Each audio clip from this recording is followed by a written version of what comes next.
When we talk about really painful experiences, we tend to focus on the breaking point, right? The trauma, the damage.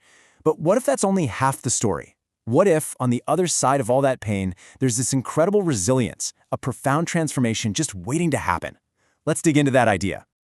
For the longest time, the focus was all on the damage, but then researchers started asking a different question.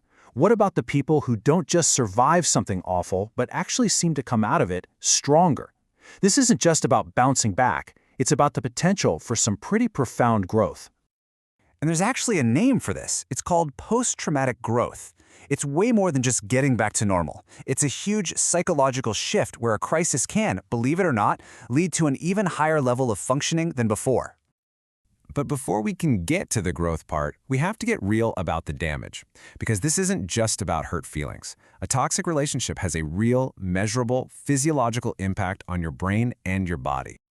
I want you to just imagine your brain being on high alert 24/7. That's what it's like. When you're dealing with chronic emotional abuse or manipulation, your brain triggers the exact same threat response it would for a physical danger. It's like your nervous system is constantly ready for combat. And living in that constant state of high alert, well, it takes a serious toll. Your body gets flooded with cortisol, the stress hormone, and that leads to this whole cascade of effects. We're talking anxiety, depression, you can't sleep, you can't concentrate. Some people even develop symptoms that look just like PTSD. And on top of all that, your immune system gets weaker. It's like your entire body is just screaming that something is wrong. It's so easy to look at these reactions, the anxiety, the constant scanning of a room, the trust issues, and think, what's wrong with me? But this is such a crucial reframe. These are not character flaws. They're intelligent, adaptive survival reactions. It's your brain trying to keep you safe in an environment that feels incredibly dangerous. Okay, so if the damage is that deep, how on earth is growth even possible? This brings us to a really fascinating paradox. The very moment of breaking, of being completely shattered, can actually become the foundation for rebuilding something even stronger. Now, it's really important to understand the difference here. Resilience is about bouncing back, right? It's returning to who you were before the trauma. And hey, that's a fantastic outcome. But post-traumatic growth, that's different.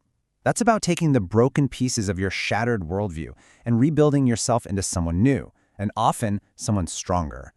And here's the absolute heart of the paradox. The research suggests that the most profound transformations often happen to the people who were hit the hardest. When your entire belief system about love and trust and safety gets completely dismantled, it creates this unique opportunity. So if you feel completely shattered, you might actually be in the most powerful position to rebuild. Now let's be super clear, this is not about finding a silver lining or saying everything happens for a reason. That can be really invalidating. The pain is real. The key takeaway is that growth doesn't cancel out the suffering. You can carry the trauma and experience transformation at the exact same time. Your mind can hold two truths at once. This destroyed me, and this changed me. So, what does this transformation actually look like in real life? Well, researchers have pinpointed 5 common areas where this kind of post-traumatic growth shows up. First up, there's this brand new appreciation for life. I mean, after you've survived someone trying to dim your light, the simple, everyday joys can feel incredibly profound.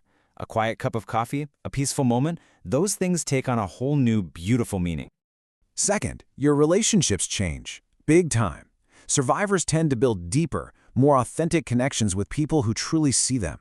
It's like they develop an allergy to anything fake or surface level. They just value genuine connection above everything else. Third is the discovery of this deep inner strength. It's this bone-deep knowledge that if you survived that, you can survive anything. And this isn't arrogance, not at all. It's a quiet confidence that's born from having endured the unimaginable. Number 4, new possibilities start to emerge. See, when your old world shatters, you're forced to see everything differently. And that shift in perspective can suddenly open up doors and reveal life paths you literally never would have noticed before. And finally, the 5th area is an evolved belief system. Your values become crystal clear. What truly matters to you is no longer fuzzy. It's sharp, it's defined, and you start living your life in a way that's much more aligned with those core beliefs. That all sounds amazing, right? But it doesn't just happen. Growth isn't a guarantee, and it takes real, conscious effort. So how do survivors actually do it? let's look at the practical toolkit that helps make this transformation possible. So the research points to 3 really key strategies for rebuilding. It all starts with establishing boundaries, and not as a friendly suggestion, but as a non-negotiable act of survival. Then, seeking support from a therapist, a group, even just one trusted friend becomes absolutely critical for validation. And finally, it requires deliberately processing the trauma instead of just letting it run on a loop in the background. I love this quote because it just captures the shift in perspective perfectly. For a survivor, setting a boundary isn't some trendy self-help exercise. It is fundamental healthcare.